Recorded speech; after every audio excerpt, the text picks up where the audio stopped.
Yo, alright guys, welcome back to Black Cuan.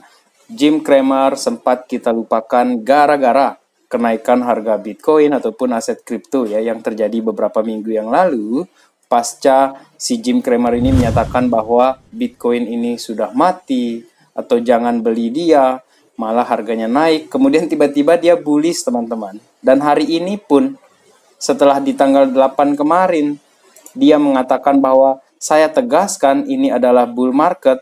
Kemudian pada hari ini dia katakan lagi, price stability is right around the corner. Tetapi teman-teman, seperti yang video Black Cuan sebelumnya ya, di sini saya katakan bahwa ini merupakan bull market dan dikatakan oleh si Jim Cramer ya, yang merupakan inverse Bitcoin teman-teman. Yang sebelumnya juga kita sudah bahas nih di video yang ini mengenai inverse Bitcoinnya dia.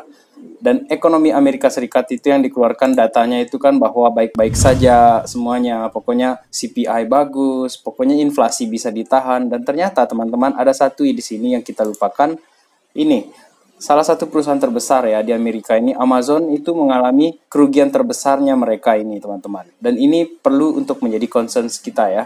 Dan di Black Cuan kali ini kita tidak hanya akan berbicara mengenai pergerakan Bitcoin saja teman-teman, tetapi ada hal-hal lain seperti SEC ataupun nanti pandangan Elon Musk ya.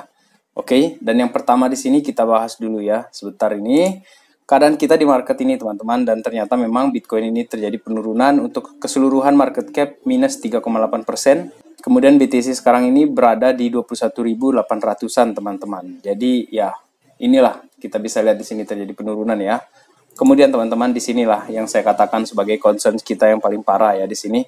Sorry crypto world, but SEC maksud saya itu tidak membawa regulasi yang bagus ya untuk kripto ini.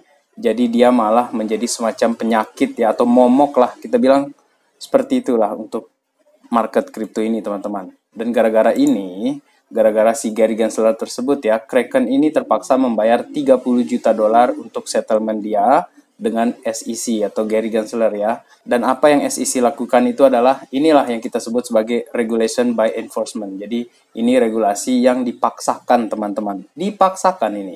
Kemudian Coinbase di sini ya. Coinbase ini juga mempoint out ya. Jadi dia memberi warnings juga bahwa SEC ini bisa saja nanti itu akan memban ya popular crypto. Jadi untuk retail investor di Amerika Serikat itu akan kesulitan teman-teman. Ini yang saya katakan bahwa retail investor itu akan dipersulit. Jadi tidak boleh berkembang retail itu. Jadi yang boleh berkembang itu siapa? Orang-orang kaya saja. Salah satu contohnya kan di Binance itu hanya bisa mentransfer itu yang 10.000 US dollar. Kalau orang biasa-biasa mana nyampe uangnya ke situ. Termasuk Black Cuan di sini kan yang plankton di sini mana nyampe. Kalau sekali transfer 10.000 dolar seperti itu kan. Dan penting juga untuk kita melihat keadaan kita pada hari ini ya, karena untuk Fear and Greed Index kita ini sudah berada di posisi netral ya, gara-gara euforia yang di 55 itu turun akibat pemberitaan-pemberitaan buruk dari Gary Gensler ya, atau dari SEC teman-teman. Sehingga untuk Bitcoin di sini ya, dia ini sudah terjadi penurunan ya. Ini candle merah yang cukup besar ini untuk satu harinya kemarin ya. Dan sekarang ini pun ada volume yang kecil ya di sini. Dan saya sendiri expect ya di sini ada support ya di sini di 21.500-an di sini teman-teman. Dan saya berharap dari sini terjadi pantulan ya, karena kita sudah cross ini untuk EMA kita ini terjadi golden cross di sini seperti yang saya katakan di video sebelumnya. Dan memang ketika terjadi golden cross itu juga tidak dipungkiri teman-teman, ini suka lagging indikator ini. Dan ada penurunan seperti ini. Tetapi untuk jangka waktu yang lama teman-teman, golden cross ini jika bagus pergerakannya ke depan itu akan membawa returns yang bagus untuk Bitcoin atau kenaikan yang bagus untuk Bitcoin secara pergerakan besarnya teman-teman. Kemudian kita kembali lagi ya ke Gary Gensler di sini. Apa yang dilakukan oleh Gary Gensler ini bukannya melindungi para investor ya, termasuk retail kan. Retail itu juga investor teman-teman. Jadi kasihan juga mereka yang ada dana di Kraken itu ya. Itu sempat di stop ya atau di ban untuk stakingnya, program stakingnya tersebut teman-teman. Dan itulah yang menyebabkan market kripto ini tumbang selama 2 hari belakangan ini. Dan semakin banyak orang-orang yang tidak suka dengan kripto seperti Gary Gensler ini ya di Amerika Serikat tersebut. Tetapi teman-teman, kita pasti bisa melewati ini. Pasti bisa teman-teman. Saya yakin aktor-aktor buruk, aktor-aktor jahat seperti mereka ini itu juga akan digantikan posisinya oleh orang lain. Sementara di dalam pemerintahan Amerika Serikat sendiri pun tidak sedikit ya orang yang mensupport kripto, teman-teman. Dan salah satunya kalau kita lihat ya di sini, ini dari Mississippi Senate ya. Senator dari Mississippi ini mendukung untuk proteksi Bitcoin mining, teman-teman. Dan ini sudah dilegalkan di sana. Jadi untuk para miners di sana itu yang sebelumnya ya tidak mendapat kejelasan informasi segala macam ya, dianaktirikan lah segala macam, tetapi sekarang ini disupport teman-teman. Jadi tidak semua anggota Kongres ataupun Senat Amerika Serikat itu seperti Gary Gensler ataupun kroni-kroninya dia ya di sana. Kemudian teman-teman ada satu lagi di sini yang merupakan Speaker McCarthy ya. Dia ini senat dari Republikan, teman-teman, yang merupakan oposisi dia dengan pemerintah yang sekarang. Dan dia ini sangat support Bitcoin, teman-teman. Jadi tidak semua orang itu buruk seperti Gary Gensler. Jadi Kevin McCarthy ini itu sangat mensupport Bitcoin, teman-teman. Kemudian sebelum saya lanjutkan mengenai Bitcoin ya, saya ingin ada sampaikan sedikit ya di sini mengenai Cardano, teman-teman, mengenai Charles Hoskinson ya maksud saya. Charles Hoskinson menyatakan bahwa Ethereum staking is problematic, teman-teman. Jadi menurut dia ini ya karena dia sistemnya nge-lock kan. Jadi kalau di stake di dia itu harus lock. Kemudian disinilah saya ingin membuka kepada kalian mengenai bagaimana staking di cryptocurrency itu termasuk di Cardano ataupun di Ethereum itu berbeda ya. Di sini perbedaannya jelas ya bahwa dia ini liquid dan illiquid staking. Jadi untuk Cardano itu termasuk yang staking liquid, kemudian Ethereum itu illiquid, teman-teman. Jadi dia itu untuk Ethereum harus 32 Ethereum yang kita simpan atau kita kunci, barulah kita bisa mendapatkan profit ya. Kemudian bagi yang tidak punya Ethereum ataupun tidak cukup dana ya, salah satunya bisa dengan Cardano ya. Di sini dikatakan oleh Charles Hoskinson, teman-teman. Jadi kalau di Cardano itu kita bisa staking dan dia itu fleksibel, teman-teman. Jadi kapan saja itu Cardano-nya itu atau ADA-nya itu bisa diambil, bisa dilepas seperti itulah. Tidak seperti Ethereum yang dia punya jangka waktu tertentu untuk di lock, teman-teman, dan barulah bisa dibuka setelah perjanjiannya selesai. Tetapi teman-teman, baik Cardano ataupun Ethereum sama-sama merupakan proyek yang bagus ya. Meskipun kita tahu Ethereum itu jauh mengungguli semua altcoin lainnya, dan kita semua tahu bahwa Ethereum itu merupakan aset nomor 2 di dalam market kripto ini, dan menurut saya ya untuk kedepannya Ethereum masih akan semakin bagus kedepannya, teman-teman. Jadi meskipun saya suka Cardano, saya tidak memungkiri bahwa teknologi-teknologi yang sudah berkembang duluan di Ethereum itu akan membawa Ethereum ini mungkin semakin tinggi harganya ke depan. Dan jika dia naik, maka anak-anak yang lain juga ikutan naik nih seperti altcoins lainnya, termasuk Cardano ataupun XRP, teman-teman.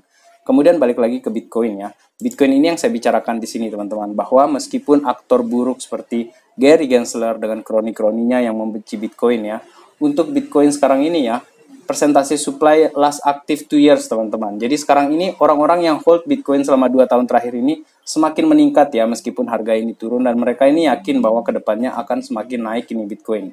Jadi ini yang kuning ini adalah jumlah orang yang hold Bitcoin sekarang ini, sampai 2 tahun ini mereka masih bertahan, teman-teman. Sementara yang hitam ini atau abu-abu ini adalah garis harga Bitcoin yang sedang turun ini, teman-teman.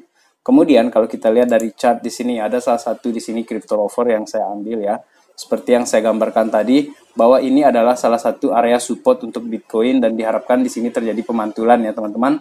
Dan jika dia tembus ke bawah, maka ada kemungkinan nih bermain di area-area seperti ini nih, di 19.000 atau mungkin di 18.000 paling rendahnya seperti itu ya. Tetapi saya berharap ini ada terjadi pemantulan di sini, teman-teman ya. Kalaupun dia terjadi penurunan ya, mungkin ya buat yang sedang DCA ataupun ingin mendapatkan harga di bawah, ya mungkin tercapailah cita-citanya. Tetapi untuk yang kemungkinan lain dia naik ya, kita syukuri juga, karena kan itu artinya Bitcoin ini sudah akan masuk ke dalam fase bull run-nya. Karena kan seperti yang saya gambarkan tadi itu ya, mengenai golden cross di sini, teman-teman ya, bahwa memang ada terjadi penurunan, tetapi ini bisa menjadi awal bagus untuk support Bitcoin terjadi pemantulan dan akhirnya melanjutkan kenaikannya seperti itu, teman-teman. Dan semoga golden cross ini tidak fake ya, atau dia tidak langsung belok lagi ke bawah dan artinya kita masuk ke downtrend lagi yang lebih parah. Kemudian di sini yang terakhir ingin saya sampaikan kepada kalian itu adalah mengenai di mana sih kompetensi para jurnalis. Oke. Ini saya ambil dari beritanya Tesla ya. Ada 2 orang meninggal gara-gara driverless Tesla insiden tersebut, teman-teman. Kemudian dari Reuters ini justru memberitakan bahwa tidak ada bukti terjadi kecelakaan tersebut. Nah, ini yang saya ingin utarakan sebagai kesimpulan saya kepada kalian, bahwa terlalu banyak jurnalis ini justru ingin membentuk opini kita. daripada mereka memberikan kita informasi, teman-teman. Jadi sekarang ini please kita tetap filter semua berita-berita, baik itu dari Jim Cramer dengan acara Mad Money-nya, kemudian orang-orang seperti Peter Schiff ataupun yang anti kripto lainnya yang ingin membentuk opini kita seperti itu, teman-teman ya. Karena aktor-aktor seperti itu sangat subjektif, teman-teman. Jadi apa pandangannya dia itu ingin diutarakan dan ingin dibentuklah warga-warga ini ataupun warga net yang membaca postingan-postingan mereka. Jadi tujuan jurnalis itu memberi informasi supaya kita bisa menimbang ataupun memfilternya, malah mereka yang justru mengkomandoi kita untuk berpikir ke arah yang mereka inginkan. Seperti itu, teman-teman. Jadi tetap di YOR, Dior ya. Lakukan riset kalian secara mandiri dan tetap memfilter semua berita. Untuk long term tetap Black Cuan di sini super bullish, teman-teman, untuk Bitcoin ataupun aset kripto lainnya. Jadi kalau ada penurunan-penurunan ya kita ambil lagi lah, kita DCA lagi lah. Itu artinya diskon bonus lah untuk kita yang long term di sini, teman-teman ya. Jadi sekian video kali ini. Terima kasih telah menonton. Salam Black Cuan. Peace my friend.